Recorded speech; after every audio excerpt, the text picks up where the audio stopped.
माहेरवाशिणी या परिसरामध्ये आम्ही इथे आलो,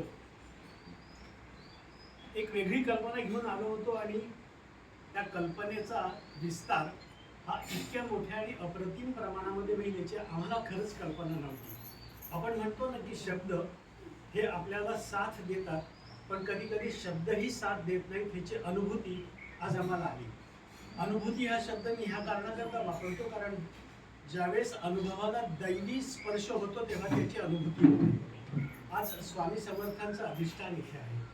आज आम्ही गजानन महाराजांच्या आपण सगळेजण मठामध्ये जाऊन आलो आणि त्या मठामध्ये गेल्यानंतर इथे आल्यानंतर आपणा सर्वांना म्हणजे आम्हालाच दोघांना असं नाही तर आपणा सर्वांना उपस्थितांना एक वेगळ्या प्रकारची ऊर्जा मिळालेली असणार. प्रत्येकाच्या चेहऱ्यावरती ती ऊर्जा दिसते. माहेर, माहेर हा शब्द मनामध्ये आला की भावनांचा एक घड आपल्या डोळ्यापुढे येतो. आठवणींचा, गुलाबांचा आणि अनेक विविध रंगांच्या पुष्पाची परडी आपल्या डोळ्यापुढे येते. अंगणामध्ये मारलेल्या दोरीवरच्या उड्या, आईने घट्ट बांधलेली वेळी आणि पाठवणूक करताना बाबांच्या डोळ्यात आलेलं पाणी, याचा अर्थ माहेर. जसं जसं वय पुढे जातं तसं तसं माहेर हा शब्द आपल्या थोडा मागे पडतो, कारण आपण आपल्या मुलींच्या माहेरामध्ये गुंतलेले जातो. आपल्या मुलींचं माहेरपण करण्याकरता आपण आपलं माहेरपण विसरतो आणि मग त्या माहेरपणाला जेव्हा हे माहेरपण मिळतं त्यावेळेला असं वाटतं की अरे ते माहेरपण माझं अजूनही आहे की गड्या, ते माहेरपण संपलेलं नाही आहे की, असं काय करता तुम्ही.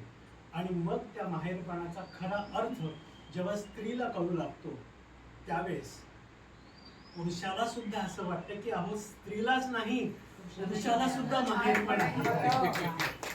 आज या प्रभाताई काय माहिती कोणत्या जन्मीचं आमचं आणि ह्यांचं नातं आहे, तुमचं आणि ह्यांचं नातं आहे. एक बाई सगळ्या बायांची, सगळ्या पुरुषांची, सगळ्या मुलींची आई होतीये. अपार्ट फ्रॉम वय, यांच्या वयाच्या आज समवयस्क इथे बायका आहेत, स्त्रिया आहेत, पण त्यांचं आईपणा ज्यांना मिळतंय ह्याचं फक्त एकमेव आणि एकमेव कारण यांच्या मनामधली आणि यांच्या डोळ्यांमधली अश्रूंची श्रद्धा. ही श्रद्धा कायम राहो, तुम्हाला उदंड आयुष्य मिळो, तुम्हाला भरपूर भरपूर भरपूर आरोग्य आयुष्य लाभो. या आमच्या इथे उपस्थित असलेल्या प्रत्येकाकडनं तुम्हाला शुभेच्छा देतो. तुम्ही असंच आईपण उपभोगा, असंच माहेरपण सगळ्यांना द्या. आम्ही गजानन महाराजांच्या मंदिरात गेलो होतो तेव्हा तिथे एक फोटो पाहिला. गजानन महाराज विठ्ठलाच्या दर्शनाला गेले होते. आमच्या पत्नीने या नातीला एक कविता शिकवली होती. ती कविता अशी होती, विटेवरी पाय कटेवरी हात, कायमव जेचा श्री भगवान, हातात मुरली वाकडी मान, कायमव जेचा श्री भगवान, गोपाळ काला गोड झाला आमचा विठोबा घरासी आला, पाऊस पडला चिखल झाला कशाला जाता इतके दूर, इथेच आमचे पंढरपूर.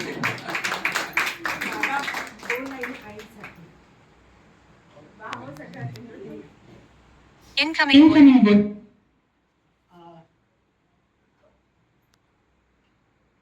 हे दृश्य नाही बघायला मिळत बरं का.